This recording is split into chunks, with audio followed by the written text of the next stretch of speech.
This is Take Action News with David Shuster. If you're joining us right now, we're discussing the president's budget and his plans to cut Social Security and Medicare.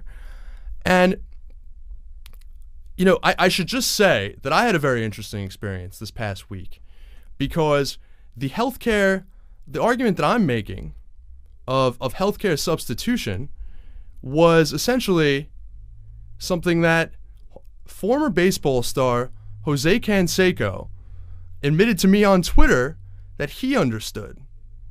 Here's what José Canseco tweeted at me when I discussed the issue of the chained CPI with him.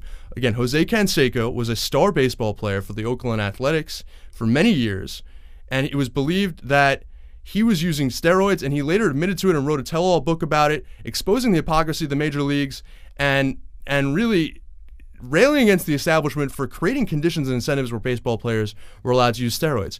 Well, now it turns out he's become something of a progressive on Twitter, and a smart wonk at that. And I had seen him tweet things that were intelligent in the past, and so I said to him just about a week ago, José Canseco, what do you think of Obama proposing chained CPI in his budget? To which José Canseco responded on Twitter, hey Dan, chained CPI is crap for Social Security because seniors spend more on meds, which is going up faster, have higher inflation. I said to him, as someone who advocates for Social Security for a living, thank you for understanding this better than most politicians. Here's hoping the president will listen to you. And I said, of course, you can't substitute meds, other healthcare for cheaper versions as easily. He said, hey, buddy, we have technology to create CPI segments by age and location buckets. Can't be hard to treat people right. Forces risky choices like going to Mexico for cheaper pharmaceuticals, like I did, or sacrificing basic needs or dying sooner. Shameful. Well, thank you, José Canseco, for speaking the truth about the chain consumer price index. It's not the right price index for the elderly. It's not a more accurate measure of inflation.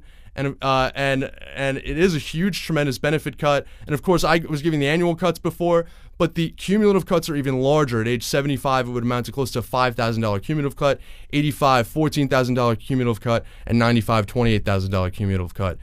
Joining us now, rejoining us, is the David Shuster. Shuster, were you surprised that José Canseco stuck out such a progressive position on the chain CPI?